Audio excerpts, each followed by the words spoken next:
John Murphy at Murtech.com with your daily news update. Okay, here we are on June the 26th in the year of our Lord 2026. That would be 6/26/26. And we have some great information for you tonight. Let me just go ahead and click Murtech on Rumble here. Come over here to my Rumble site. This is the video that we're watching tonight, episode 1960. Let's go ahead and jump into that. This is the vid. Pause that and come over here. Hi, Viper Senior. Good evening, fellow patriots. Where we go one, we go all. Rumble number 3 tonight. Good job. Alrighty, I got the first two, so I get those when I set it up. So number 3 is actually the first viewer. So good job, Viper Senior. All right, let me click the show more button to expand out the description box. And we have information here from Dan Bongino, Dr. Steve Turley, Wendy Bell Radio, and we should also have in here, USA Watchdog. There it is. I scrolled right over it. Okay, Dan Bongino, Dr. Steve Turley, USA Watchdog, and Wendy Bell Radio. But before we get into that, let me give some shout outs here to Rowan's mom, 999, just started following my channel. Okay. Does that mean Rowan has 998 other moms? I don't know. Free Was just started following my channel. Bud Hewitt just started following my channel. And Coven Fogel just started following my channel. So thank you very much, folks, for following my channel. I greatly appreciate that. I hope you're tuned in and I hope you enjoy the content. All right. Debbie BS reposted my episode 1959. Grand Shoe FU commented on my episode 1956.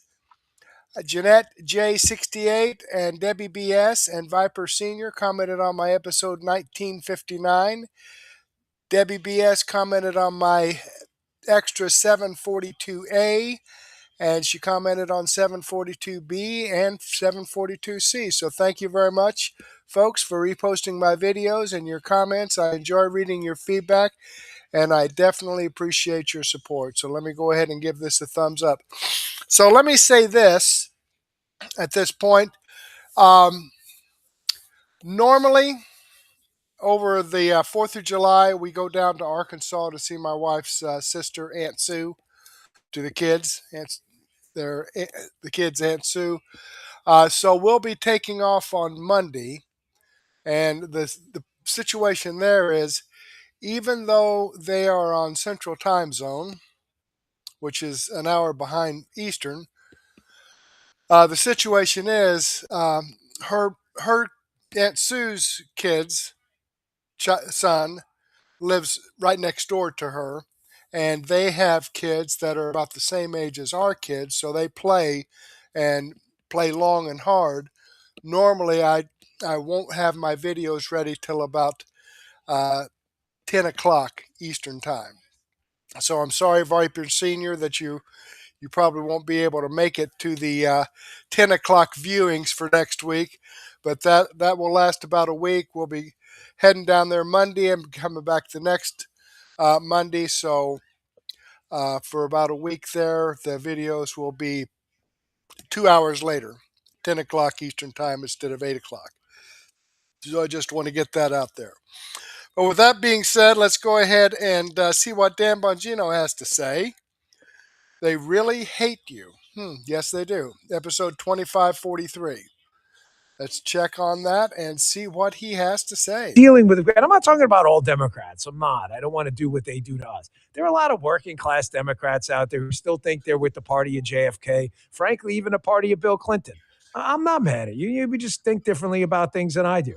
But we cannot ignore anymore that there is a subset that's not small, the Democrat Party, that flips the double-barrel middle finger to America and hates this place. They would rather see it burn to the ground. They think of new ways to humiliate themselves every single day. And one of the ways Democrats have been, I was on Jesse Waters last night, just tearing apart socialists and that fake fraud Bernie Sanders, that goofball, right? One of the things the Democrats do is they love to go to war with objective truth. That's why you see stupid articles out there, not just about America. We're having trouble with the American success in the World Cup. No, you're having trouble, dipshits. You're having trouble, not us. Not us.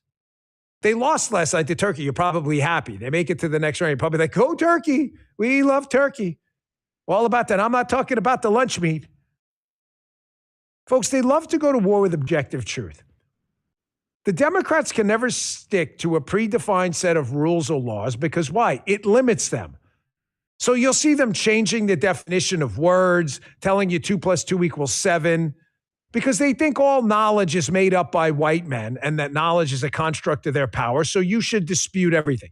That is what critical theory is. Why am I bringing this up? There were a bunch of Supreme Court wins yesterday for President Trump. Huge. You had the Supreme Court ruling on asylum. You had the Supreme Court ruling on temporary protection status for Haitians, Syrians, and others. You had a Supreme Court ruling about the Second Amendment. It was huge. You can see some of them on the screen here. It was a big day yesterday. But what was bizarre yesterday is that these cases are in court at all. One of the cases about temporary protected status is very simply this. There was a 1990 law that said due to a crisis, I think it was in South America, maybe El Salvador, that we can bring some of these people here under temporary protected status for a limited period of time, was subject to like an 18-month or so review. And then after that, they were either going to be sent back or we would extend it again. But the word in there, TPS stands for what, Justin? Temporary.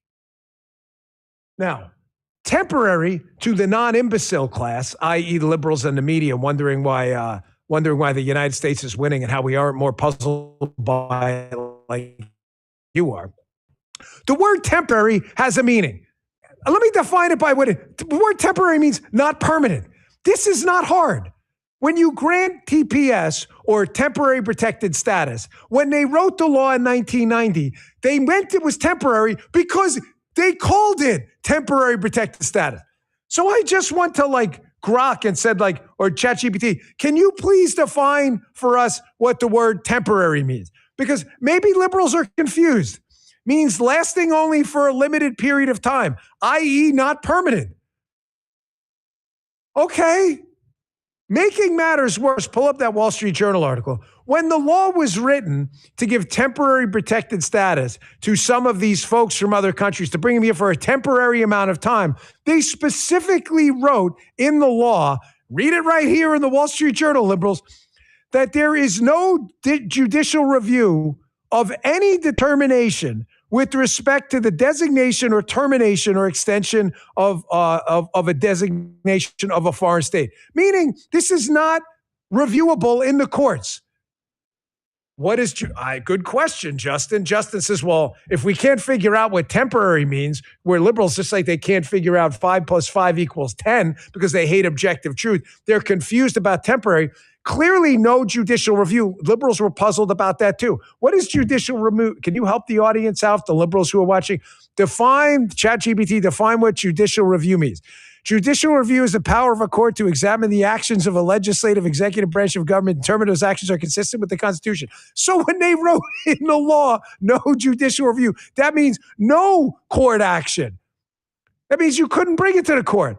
What did liberals do? They brought it to the court anyway, because liberals have a really hard time with the language. Now, this is not, in this case, yes, there are useful idiots here. This is deliberate. This is liberals and playing the euphemisms game at war with objective truth because they want to be able to tinker and tailor with the law at any time to take care of their favored groups, to obtain power, and to screw over people in their way who are obstacles, i.e. you. There was another Supreme Court case yesterday, you saw in one of the tweets, about asylum cases. That, written in the law, you have to arrive in the United States to claim asylum. Now, if I were to say to anyone who's not a moron, or a liberal in this case, If I were going to claim my party favor by arriving at the party, it would mean you would have to arrive at the party where the party is. It doesn't mean you can claim your party favor outside of the party. You'd have to arrive in the party. So Supreme Court ruled in a 6-3 decision. Of course, the three communists on the Supreme Court ruled otherwise, that you do not automatically get asylum at the border. And what Sam Alito said is you have to arrive in the United States to get asylum. You can't claim it from Mexico. So again, I thought to myself, to help the liberals out there, who are the useful idiots, not the communists who are doing this on purpose at war with objective truth in the language. What does the word arrive mean? This is real. Is this like a third grade classroom? I take that back, like a first grade classroom? Because in third grade, I promise you, everyone here knew what arrive meant. Define the word arrive. Arrive, verb, means to reach a destination or come to a place after traveling or progressing toward it. It's unbelievable. You have to arrive in the U.S. Liberals sued over that. Well, what if we're almost at the U.S.? You haven't arrived. I'm going to do that with the show when I come back July 6th. He's going to be like, hey, Dan, it's 10 o'clock. You haven't arrived yet. Don't worry. Liberals said it's good enough. I'm close. It's not good enough. You can't do the show from your freaking car. It's in the parking lot in the back. What are you going to do, from your cell phone? No, it's good. Liberals said arrive means I'm there. Folks, this is intentional. Yes, there are useful idiots, and a lot of them, in this subsection of the Democrat Party that wants America destroyed and is troubled by the United States' success in the World Cup. They hate it. They want us to lose to Iran. They want us to lose to Turkey in the World Cup. They hate you. They hate this country and everything about it. They have shown their ass to you 1,000 times. Like the scene from Grease, the Blue Moons. Everybody, no one needed to see that growing up. I definitely aged myself there. Grease with a worst sequel ever, by the way. What was that? Remember that? Was that Michelle Pfeiffer in there? Someone tell me in the chat. Folks, this is all intentional.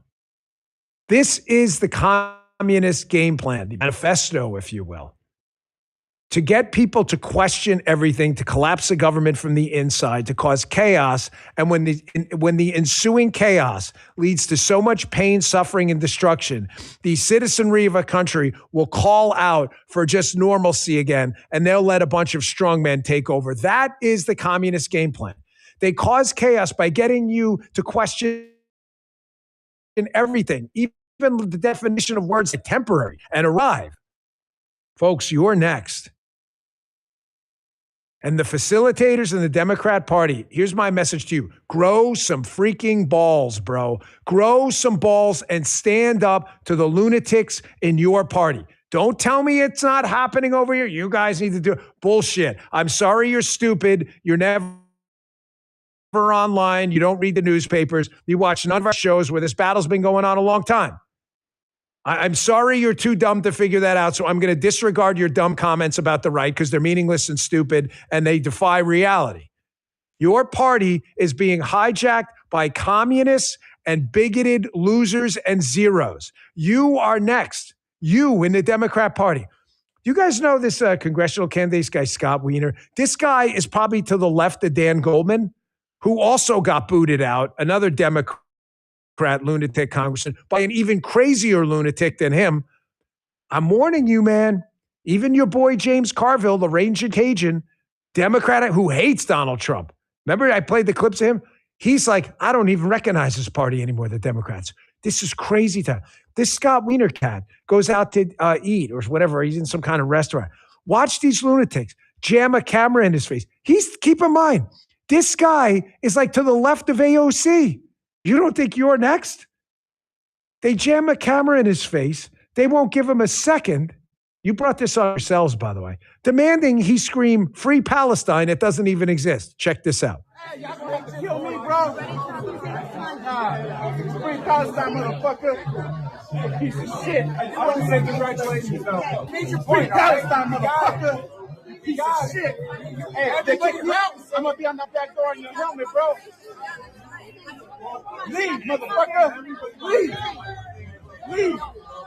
Hey, you owe me. You gotta leave, bro. Round 5, motherfucker. Look how scared he is. Look how scared he is. Terrified of these people. If the guy had any balls on him, he'd go back and say, you can take that and shove it up your ass. There is no, I don't even know what you're talking about. There's no such thing as Palestine. Folks, these people are freaking insane.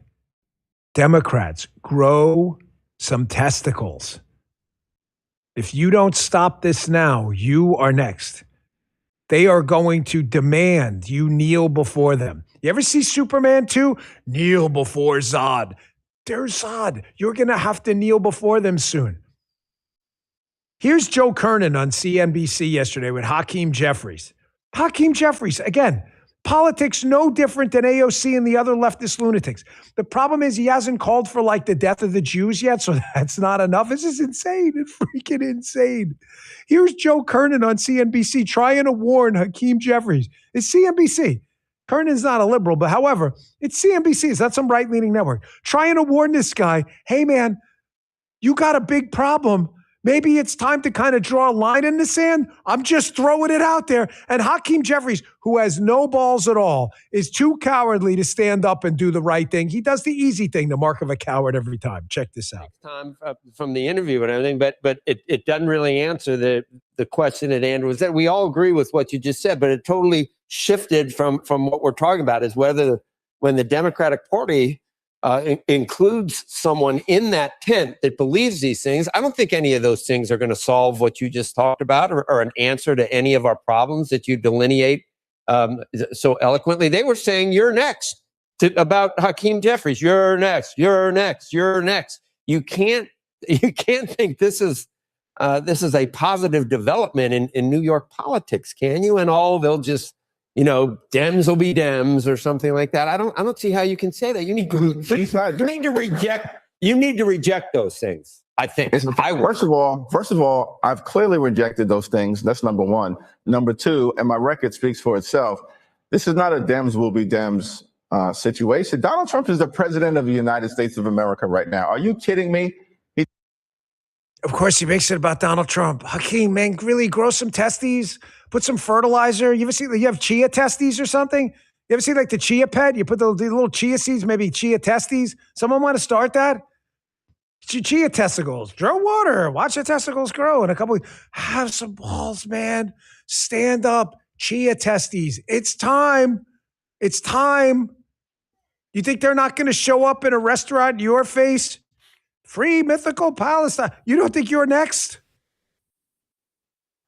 Justin brought up yesterday. How long have we been warning you about cannibalism theory on the left? We have been talking about this forever. When you're such a leftist lunatic who craves power and you feel like there's something in your way, it doesn't matter if it's a Democrat, Republican, or even another communist. They will depose them too. They'll be done, finished. So dispose of them, probably a better term. Read The First Circle. Read these books. Read anything by Solzhenitsyn. You don't think they're coming for you next? There's the white Karens telling Hakeem Jeffries. A bunch of white Karens. You're next. You're next. Oh, no, they won't get violent enough. Oh, yeah, sure. We've never seen that before. We had the first Antifa convictions, a case we worked when I was at the FBI in modern U.S. history. For what? For violence. Extreme violence. Of course, there was no violence in the BLM episode either. It was mostly peaceful, folks. I hope you sense the dripping sarcasm.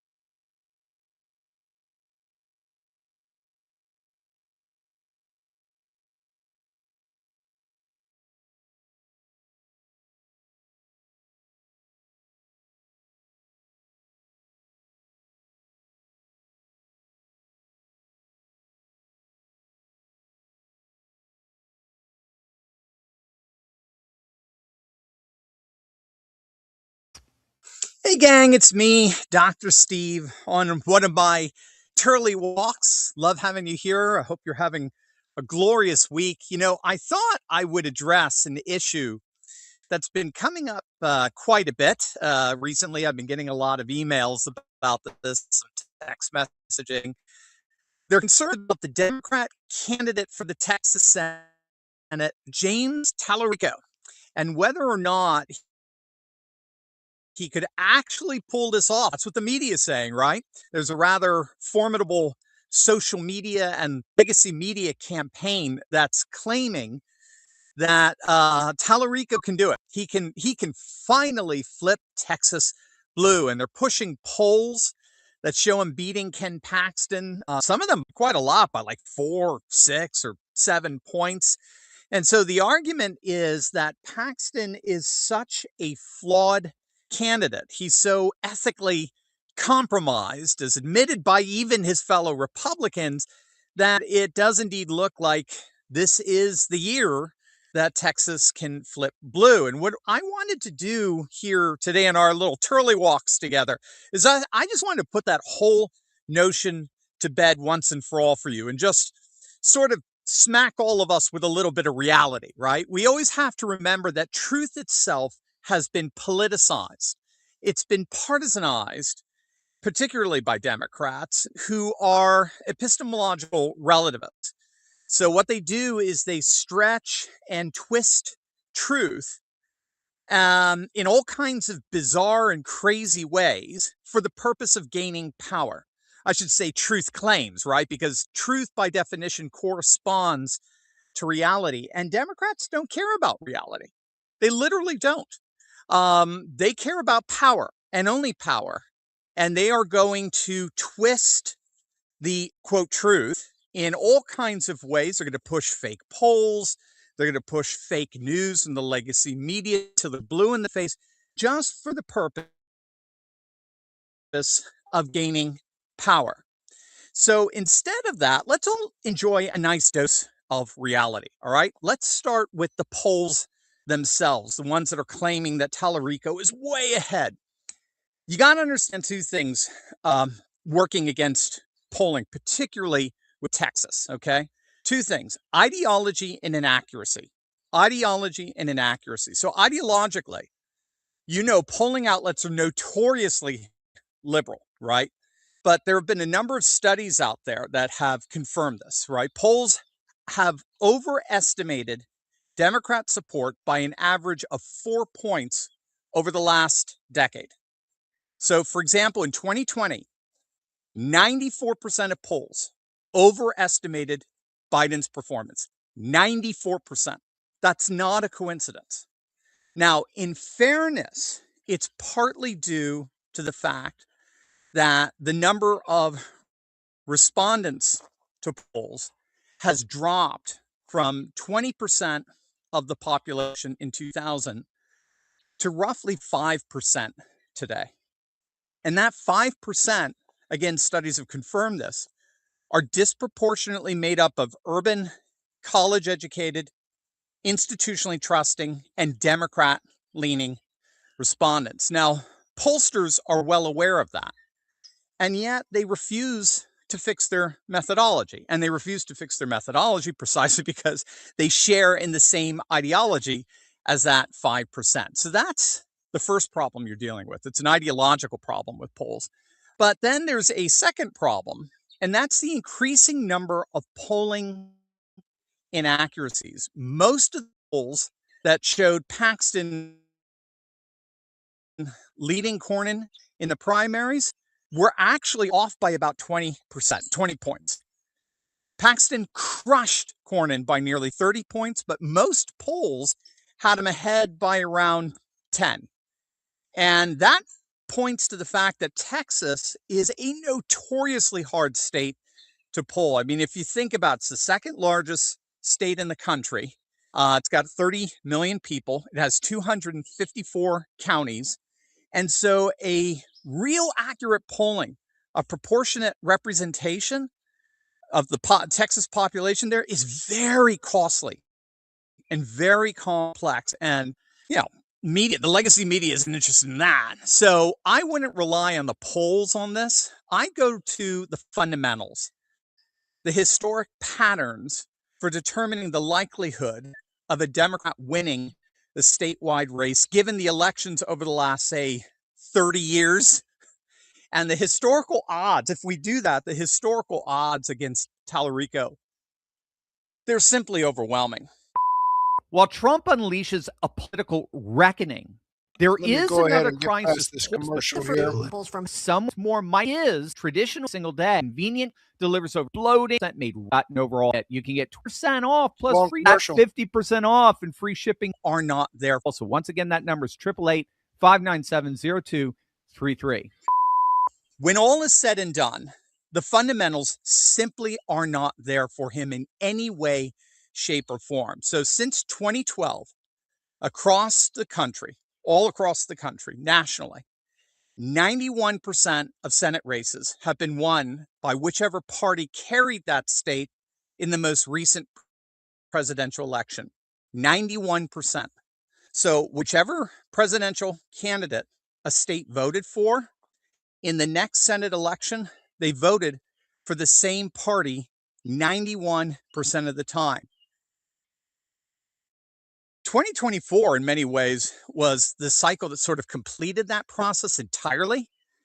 Every state that went for Trump by double digits now has 2 Republican senators. Every state that voted for Trump by double digits now has 2 Republican senators. Trump carried Texas by 14 points. And Texas Republicans have won every single statewide race for 30 consecutive years. Since 1994, Republicans have won 66 consecutive statewide victories. Freaking Lloyd Benson was Texas's last Democrat elected senator back in 1988. That's not a streak. That's a structural condition. So the question isn't whether Talarico can win. It's whether he comes close enough to force Republicans to have to spend.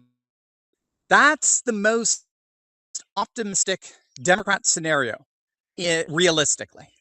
It's a Beto-style near miss, keeping it within single digits. But a win, an actual win, a win would require a level of ticket splitting that has essentially vanished from American politics in a state that hasn't elected a Democrat statewide since 1994. That's when Bush Jr. won the governorship. And keep in mind that Texas has gotten even redder since Beto's near miss in 2018. Okay, that's that. So what about Paxton's supposed irredeemable flaws, right? He's been indicted on state felony securities fraud charges. He was never convicted, but he was indicted. He's been impeached for alleged bribery and obstruction of justice. And he's been caught having a number of extramarital affairs.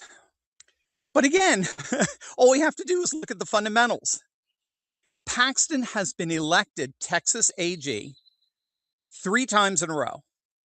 And in the last 2 elections, he won despite the scandals. He was reelected in 2018 after his securities fraud indictment. And he was reelected again in 2022 after being investigated by the FBI for bribery. So I think the pattern here is rather clear here. Texas Republican voters have consistently priced in Paxton scandals, and they voted for him anyway, for right or for wrong. That's just the political reality. They treat the scandals more, well, either as politically motivated prosecutions or as irrelevant to his performance as AG, which they really like. Keep in mind, gang, it's the same thing with Trump. Remember, electing Trump was electing a felon, right? George Sloppolopoulos, as Trump likes to call him. So Talarico's strategy of leaning into Paxton's scandals is futile. All of Paxton's opponents have already tried it, but to no avail. These scandals have already been litigated before Texas voters 2 to 3 times, and they lost each and every time, just like they did with Trump. But I think perhaps the most telling sign that Talarico won't come anywhere near the Texas Senate is the fact that he just occupies such a radically different cultural space than most Texans. You know, Texas's center-right majority is defined by very deep Christian faith, overwhelmingly conservative, evangelical, Protestant, traditional Catholic. They have a very strong biblical anthropology that treats gender as binary. There's only one man, there's only a man and a woman, only two genders. They believe life, overwhelmingly, they believe life begins at conception, and religious identity is inseparable from civic life. Texas is culturally patriotic. They're institutionally skeptical of federal power, and they're shaped by a strong frontier ethos of self-reliance, gun ownership, and family-centered community life, and barbecue. Hispanic Texans, for sure, they're now a plurality of the state. They're largely culturally conservative on faith, family, border security, and that's why they've been trending Republican, particularly in the Rio Grande Valley area, precisely for those reasons. Talarico occupies nearly the opposite coordinates on every axis. He declares God non-binary from the House floor. He uses scripture to justify abortion. He claims that there are 6 biological sexes. He calls white men the greatest terrorist threat. And he brags about teaching liberal propaganda to school children. In Texas, you have to understand, that's not a heterodox candidacy. It's a cultural provocation aimed squarely at the convictions of the overwhelming majority of voters he needs to persuade to vote for him. So it doesn't matter what we're looking at, whether we're looking at the polls and their unreliability, or the past election patterns, or Paxton's prior runs, or the radically alien cultural space that Talarico inhabits. Any one of those would be enough to sink his campaign. But putting them all together, Talarico's campaign ended before it ever began. So what do you guys think? I want to hear what you All right, have there to you say. have it, folks. One Democrat that is not going to make it. Let's hope, anyway. All right, clicking on the Rumble link, it takes us over here to the video from Dr. Steve Turley. That's the video I shared with you. I've given him a thumbs up. I hope you do the same thing for me. All right, let's jump back here. And unfortunately, Viper Senior had to take off, but we got Ellen C. and Doc PT88 joined us in the chat. Thank you so much. Hi, hello. I'll get back with you here momentarily. Let me move on here and see what USA Watchdog has to say. With new flu shots, increased chances of sickness and death, with Karen Kingston. Now, if you've followed me or USA Watchdog, you know I like to share when Karen Kingston is on USA Watchdog and Greg Hunter, because she has, I mean, from the very beginning of the COVID shot, she used to proofread the documents for pharmaceutical companies to make sure that they were accurate and correct. And she proofread the documents from Pfizer on this COVID shot, and she said, no. I mean, from the very frickin' beginning, she said, no, do not take this shot. And Greg Hunter will probably get into that here in just a moment here. But let's get over here. And there she is. I mean, she had to actually flee the country, hide in Mexico because they were going after her life. I'm Greg Hunter. Welcome to USAWatchdog.com. You know, I did a lot of work on the CV19 shots and told everybody not to get it, along with all the guests that I had on the air here. And one of them was Karen Kingston, who did cutting-edge research. And nobody now writes me and says, boy, I wish you would have gotten those CV19 bioweapon shots. Nobody does. But they're coming up with a brand new round of shots for humanity. And it's because they were doing this, and my next guest is written about this. Government agencies are bringing the flu back with a vengeance so they can have more shots. And here we have one of the tests that she wrote about here just recently. Despite over 100 deaths in Moderna's mRNA flu trial, and there are other big pharma companies doing flu trial shots, the committee recommends that the FDA move forward with approval. Over 100 deaths in a trial, and let's go full steam ahead. That's what we're faced with, folks. And if you watch the mainstream media, they are not going to tell you about this. But Karen Kingston certainly will. She's done a deep dive on all the data from the big pharma companies that are working on these shots. Karen, thanks for joining us today on USA Watchdog. Thanks for having me back, Greg. It's always an honor to speak to you and your audience. Hi, everyone. But you talked to me in the pre-interview, and you were talking about some of these shots are likely to make you sick and maybe likely to make you die worse than you just getting the flu. Tell me about what you found out. So yeah, thank you for bringing that up. So on June 18th, just a few days ago, Moderna released their data, their phase 3 trial data for their new mRNA flu injection. And the study is the phase 3 study. There was over 70,000 adults, and they had in two groups, 50 to 64, and then over 65. So over 70,000 adults, 50 and older. And what they found was in the Moderna group, 102 people died after receiving an injection. And that's 102 out of about 35,000. Now, the comparator group was a flu vaccine, what they call an enhanced flu vaccine, which was trivalent, a 3-pathogen, a 3-antigen vaccine from GSK, and then also an enhanced vaccine from Sanofi. And in the GSK group, which was also just over 30,000 adults, they found that 97 people died after getting an injection, and the Sanofi group was only about 1,500, and only one person died in that group. So this was not a placebo-controlled trial. It was the Moderna mRNA flu vaccine versus these enhanced trivalent and quadrivalent injections made by GSK and Sanofi. And in both groups, there was a 0.3% reported rate of deaths. And that is extremely high, considering the fact that the CDC's mortality rate for the flu in these two age groups, it's 0.015% in ages 50 to 64. And it's 0.05% in adults ages 65 and older. And the overall net reported incidence of death in this study, which was only a 6-month study, Greg, was 0.3%. So there was a total of 199 reported deaths, which I think would be a lot. If 199 people died in your community, if you lived in a larger county or you went to a mega church and 199 people died within 6 months, I think people would be alarmed, wondering what's going on. Okay, and I've got to jump in here again with the situation that I experienced myself.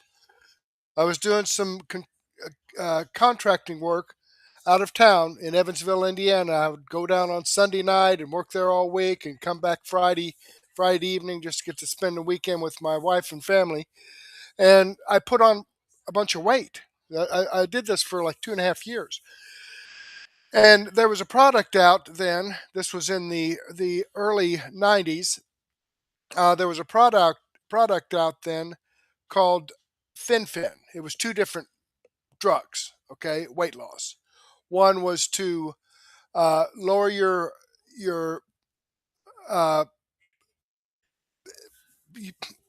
for when you get hungry, to lower that, and the other was to kind of speed up your metabolism. And it worked great. Like in a period of 4 months, I lost like 40 pounds, okay? They took that off the market because of out of 50,000 people tested, 3 people died of heart attacks. Okay, now you got to consider the group of overweight people, which have a tendency to have heart problems anyway. 3 people died, and they took it off the market. Not because the 3 people died, because it worked so well. They don't want you to be healthy. That's why they don't want you to have Fin-Fin or hydroxychloroquine, because it freaking works. They don't want people to be healthy. They want people to be sick. They must have stock in mortuaries as well.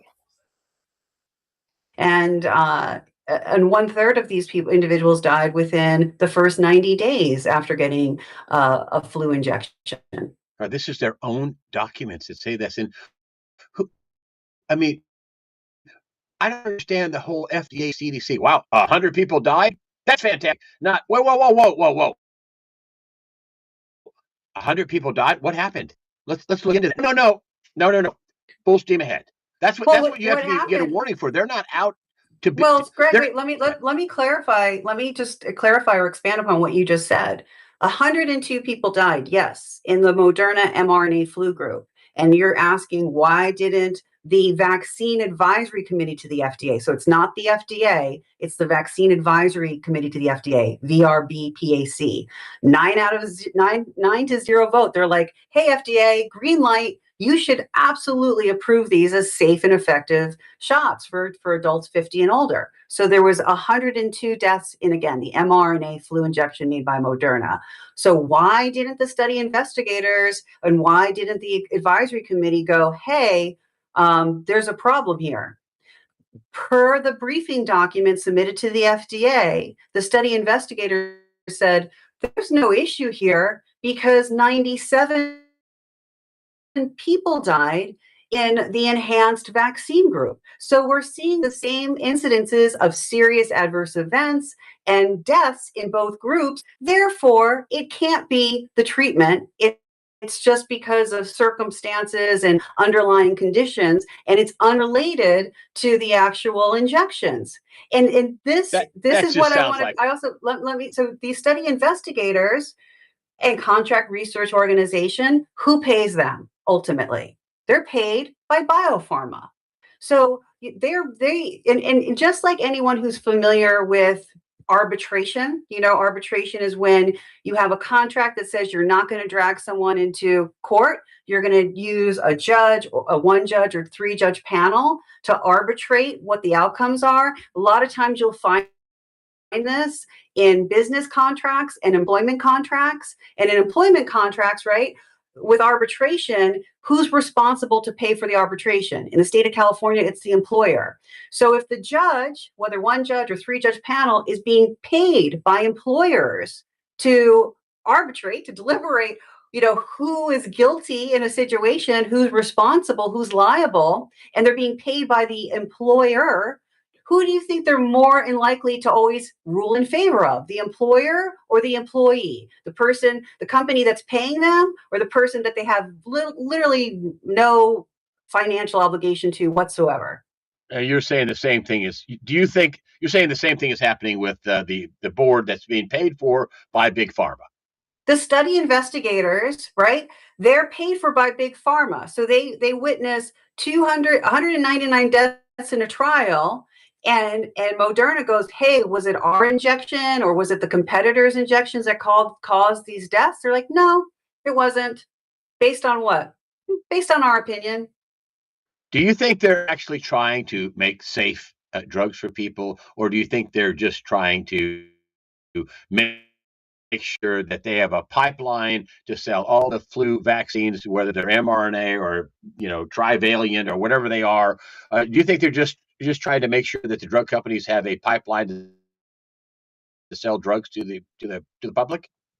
The safety and efficacy standards have been thrown out the window. It's very obvious. So the definition of safety is that you cannot put the individual, whether it's an adult, a child, a senior, a pregnant woman, at higher risk for harm than the actual condition itself, right? So the FDA is violating their own rules in Moderna's submission to the FDA. Again, the reported incidence of death on average across the Moderna group, the injection group, was 0.3%. And they also reported that was what it was in GSK, and it was actually 0.07% in Sanofi. But take a look at GSK's injection in Moderna, it's 0.3%. Well, that's anywhere from 8 to 13 times higher than the CDC's mortality rates for those age groups of seniors, 50 to 64, 65 and older. So it's a higher, so they're violating their own rules, Greg. This is all about just getting these products to market. And Secretary Kennedy has gone on record prior to becoming Secretary of Health and Human Services. He's done interviews where he said, you know, the drug companies may make billions of dollars a year. This is prior to COVID, because we know prior to COVID, Pfizer made $100 billion the first year. But because they may make billions of dollars a year on the vaccines, but they make, you know, if they make $5 billion on the vaccines, they make $500 billion on all the diseases and all the treatments that are caused from the injuries from the vaccines. And that's what I said about the COVID shots early on. And that was very obvious to me, because the harmful outcomes from the COVID mRNA injections were things like myocarditis, right? And Pfizer has Vyndaqel, which treats a rare form of genetically induced protein, amyloid protein myocarditis, and it's $220,000 a year. And then the shots also caused irregular and heavy bleeding in women. And Pfizer has a drug called Mefembri, which is $10,000 a treatment to treat heavy and irregular bleeding. And the list goes on and on and on. All right, I'm going to go ahead and pause that there. I will have this in my daily news wrap-up playlist, so if you want to watch more of this, come back and join me with that. But in the meantime, I want to go ahead and click on the Rumble link and show you that this video does come from a USA Watchdog, Greg Hunter, and this is the video I shared with you. I've given him a thumbs up. I hope you do the same thing for me. All right, let's jump back here and see what Wendy Bell has to say on The Game Is On. All right, let's take a listen here. You know, it's really interesting to watch people respond to the news that the Democrat socialist candidates are doing pretty well all across the country, to be perfectly honest with you. We've got Harry coming up in just a few minutes, and he's going to be telling us about how the rest of America feels that's not in that Democrat socialist bucket about this move to the left for the Democrat Party. And then you've got people on the left in the Democrat Party who are acting as though they're totally flabbergasted how this happened. Like, I just don't know. And I'm like, are you dumb? I mean, yeah, but are you really, really dumb? You guys on the left, and by the way, we're a great party over here on the right either. We've got our issues, just to be honest, right? But you on the left, you created a generation of crybabies, a generation of victims, of people who believe that they don't have to work hard, but they should get stuff. And that rich people who have stuff because they worked hard for that stuff, they owe part of that stuff to them because they don't really want to work. And I'm like, I'm sorry. That's not how this country was founded. That's not what makes this country extraordinary. That is not why people come here, or until recently when it was all about freebies under Joe Biden, right? So I want to ask you a question here. As the left is like, I have no idea what happened to our party. You guys gave license to rioters and vandals to burn stuff down, to do billions of dollars of damage. You guys invited 20 million people. Are all of them bad people? No. But are a lot of them criminals? Yeah. And you let them get away with everything, including murder and rape and everything else.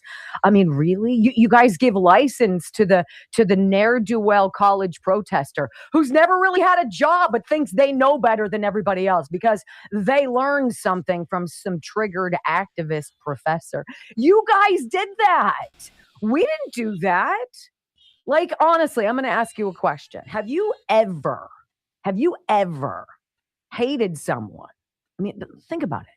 Really, really hated somebody, right? To the point that you would go and you would cut yourself with a knife, literally put a knife into your body to bleed, to write a message on the Washington Monument. No! Who does that? Crazy people. Have you ever taken some bleach and walked into a neighbor's yard and poured bleach all over their yard? No, you haven't. Why? Because you're not crazy. How about this? Have you ever slashed somebody's tires? Have you ever keyed something into their car? Have you ever defaced their flag or their signs in their yard? Have you ever cut somebody's Christmas lights? No, you haven't. Now, have you gone out on some website and been coordinated to show up at a specific time and grab some bricks that are here stashed in the alleyway in a pallet? Have you ever filled a bottle with your own urine? Right? Have you ever taken rocks somewhere to throw them at somebody else? No, you have not. No matter how much you've hated somebody, right? There are some things you just don't do. There are some things in civilized society you don't do, because there is right and there is wrong, and there's not shades of that line. Well, I didn't mean to kill him. Well, you killed him, right? I don't know how you want to litigate this. Well, I didn't know that firebomb was going to hit that police officer in the face. I'm sorry. Actions, results. This is not what the Republican Party is about. Much we could say, if we're going to be honest, and I'm going to be honest because I always am, to the dismay of Republicans, to the dismay of conservatives and MAGA. We don't necessarily want people to go out and create havoc. I don't expect you to take a box cutter to something and go, I don't expect you to throw paint on the Mona Lisa. I don't expect you to glue your hands to a bridge. And I sure as hell don't expect you to do anything violent in a crowd that would cause chaos. But we've been hungry for any of these rhinos, these white bread, vanilla, just awful, do nothing, John Thune style Republicans. We're tired of them. That doesn't mean we're going to go carve our bodies so we can write blood messages. That happened. Did you guys know that? Like, all this stuff is coming out about the vandalism of the Washington Monument, of the Washington Monument and the Lincoln Memorial reflecting pool, right? All of this stuff is coming out. Somebody literally goes over to the Washington Monument and in blood writes, "I've come." Okay, that's kind of scary, isn't it? This is what we're dealing with in this country. The time for rational conversation, the time to sit down and deliberate. Let's hash out our differences. Pal, that train left about 10 years ago when you guys went after Donald Trump. Why? Because he decided to go down that damn escalator and stand in the gap between you and crazy. And he said, I will be your salvation. I will take the bullets. Literally, I will be your last line of defense. I will be your voice. I will be your freaking warrior.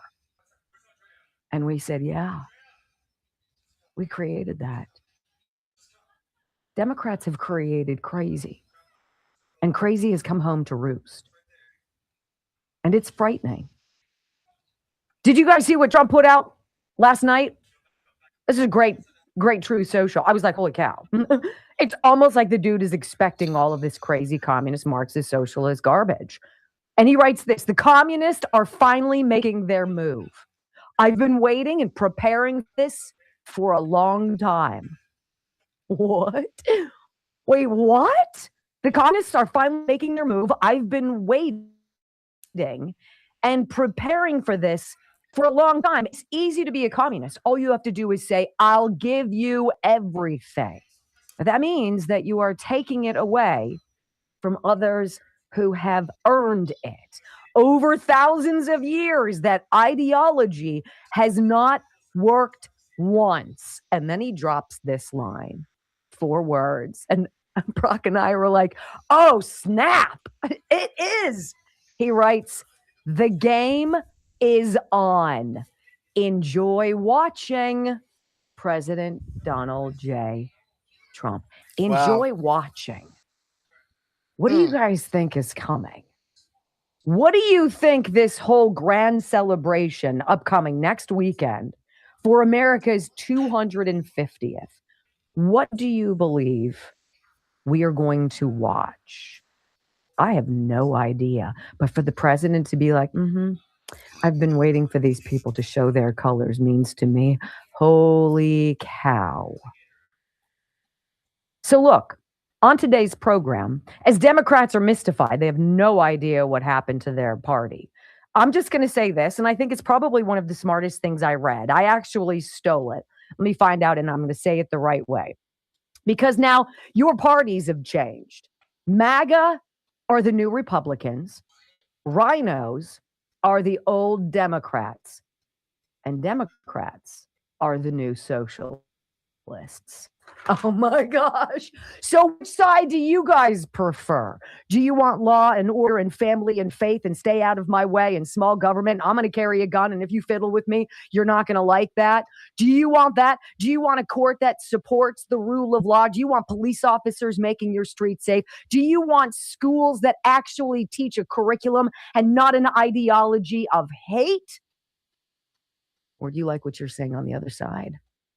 People with blue hair, covered in tats, piercings all over the place, pissed always, looking like they, in a minute, could galvanize some kind of a movement to tear down a building, set something on fire, blow out some windows, or just steal a bunch of crap. Which side, ladies and gentlemen? Because to me, the choice is clear. And Trump knows exactly what's coming.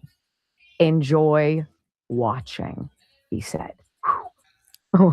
Oh my gosh. When we come back on the Wendy Bell radio program, so this whole socialism thing.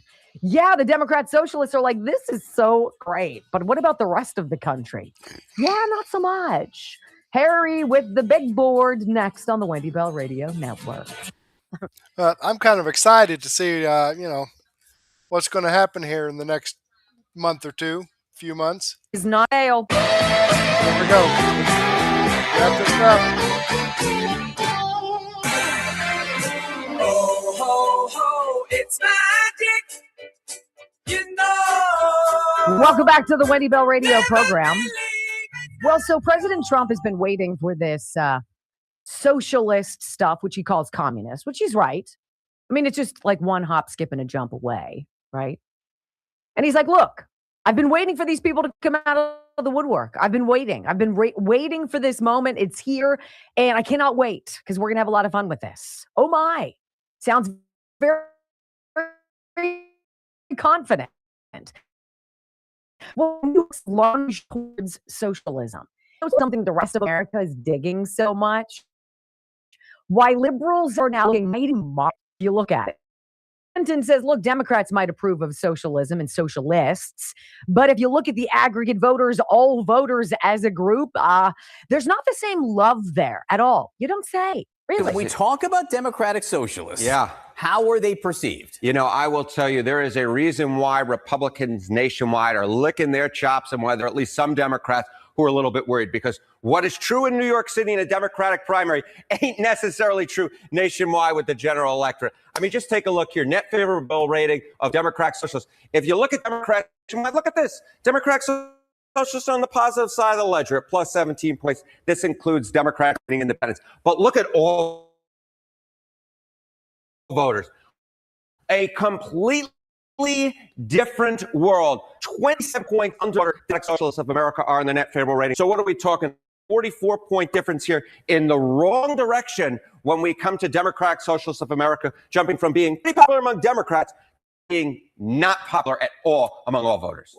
I really struggle with what anybody who knows anything about history or just logic, what you would find appealing other than the pie in the sky promises made by that whole ideology. What is the whole socialist thing? We're going to promise you a bunch of stuff, right? You don't have to work for it. You don't have to get out of the basement. You don't have to stop pulling bong hits. You keep doing whatever it is you're doing. We see you. We understand you. Oh, yeah, we got you. We're going to make sure. See, what we're going to do is we're going to go over to these rich people. Like, how much money do you need? I mean, like, right? And we're going to take a bunch of their money, and then we're just going to sprinkle it around, and you'll really never have to do anything again. We're going to freeze rent. We're going to make everything free. We're going to control food. You'll never have to worry about anything again. No supply chains, and it's going to be fantastic. And they promise the universe, but they deliver nothing. They deliver nothing except the growth of government and the expansion of control over your individual freedom. Period. And there are 17%. 17, like by 17 points, Democrats are like, yeah, we like socialism because you're stupid. Okay. I'm just going to make sure you know you're stupid if you think that's good. Okay. Now, Harry continues and he's like, do people even like the word socialism? Yeah, not so much. In fact, it seems Democrats like the concept far more than everyone else, including independence. And the GOP is watching this. One of the trends that we have seen is among Democrats, socialism has become more popular over the last decade and a half. But what about the rest of the electorate? And this, I think, gives the game away right here. Okay, positive view of socialism. Among Democrats, look at this. Up considerably from where we were in 2010, 50% to now 66% now. That's a jump of 16 points in a decade and a half. But look at all others. The number is the same. It was 29% back in 2010. It's 30% now. Socialism has become increasingly popular among Democrats, but it is a much tougher sell in the rest of the electorate. It's a much tougher sell among independents.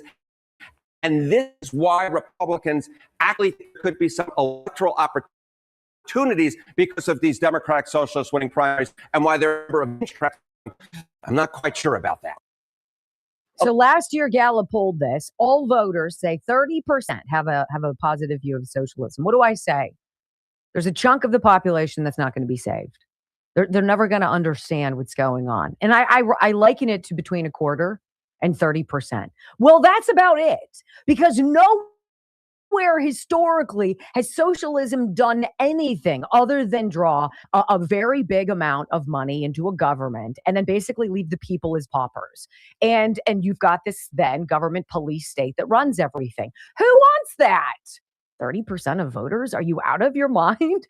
And then Harry's like, look, is socialism only a popular concept in New York City? I believe that's what John Berman asks him. Well, let's find out. When it comes to the popularity of democratic socialism, that may stay in the major urban corridors. But when it comes to it being an issue that people are being talking about, this is why I think Republicans really like what's going on here. And this is because take a look at Google searches for the DSA, the Democratic Socialists of America, up like a rocket, up 140% from when Mamdani, who of course burst on the scene about a year ago, up 140% from his primary win. And again, we're going to highlight it right here, reached an all-time high this week. More people are interested in finding out more about democratic socialism than they ever have been in the United States of America. And given what you see in a slide like this, where you see, hey, you know what, there's still socialism isn't popular. And when you see, oh my goodness gracious, among all voters, it really isn't popular, Democratic Socialist America, that's why Republicans are saying, hey, there could be electoral opportunities here. And you know what's interesting too? Who showed up for the socialist candidates in New York? Well, it was primarily affluent young college graduates, black and white. Which means the clone troopers who've been groomed to believe a specific ideology, well, their homing chips have been activated and they showed up to hit the polls. Everybody else was like, oh, wait, today was primary day. Those folks were ready, locked and loaded. And by the way, the prediction markets say with 4 incumbent Democrats now felled by Democrat Socialists of America candidates, what's the chance that we could actually see as many as 6 House Democrats booted by socialists? Prediction markets say it's 66% right now. What? Well, now the video of the day, audio of the day is coming up next. This is how you fight crazy. You don't yell, you don't swear. You just do your research and you come prepared. Next. All righty. Maybe somebody ought to tell Dan Bongino about that. You don't swear. But anyway, let me go ahead and click on the Rumble link here and show you that this video does come from Wendy Bell Radio. It's a video I shared with you. I've given her a thumbs up. I'm following her channel. I hope you do the same thing for me. All right, let's jump back here and let me copy these live chats into a comment so that they will be a permanent part of this video. We've got a lot of great chats. I appreciate that, folks, for jumping in here and giving me feedback and supporting me. Okay, these videos that I've shared with you are videos that come directly from the producer, okay? I've got the links to their videos in the description box, as well as the links to the producer's channel if you want to go check out more information from them.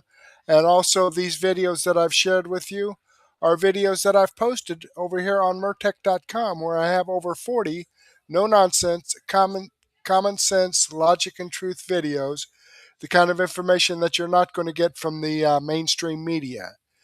Now, I've got the link to Mertech.com in the description box as well. It's a free site. I don't ask for your name. I don't ask for your email address. I don't ask you to sign up for a newsletter. I don't ask you to sign up for a membership. I don't drop cookies on your computer and sell your information to somebody else. I don't have a bunch of ads popping up in your face.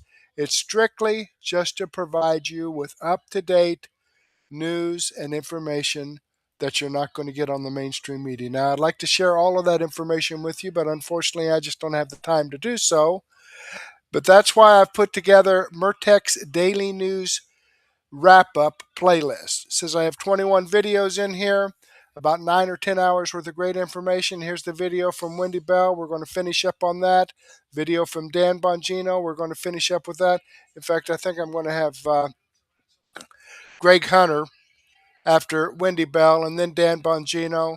Then we have information from the Political Theater, Fraud Watchers, Episode 6. I thought that was good. I wanted to put that in here. X22 Report, We the People News. Folks, I got great information here. But as of right now, go ahead and take a break. Grab a cup of coffee and a donut, or a sandwich and a soft drink, or a beer, maybe a nice glass of wine and some cheese, and meet me back here in about 15 or 20 minutes so I can get this set up in Rumble Studio, and we'll take off and give you the good information, the no-nonsense, common sense, logic, and truth. But in the meantime, I do want to thank you for being here. Hopefully, I'll get to see you again later, and may God bless.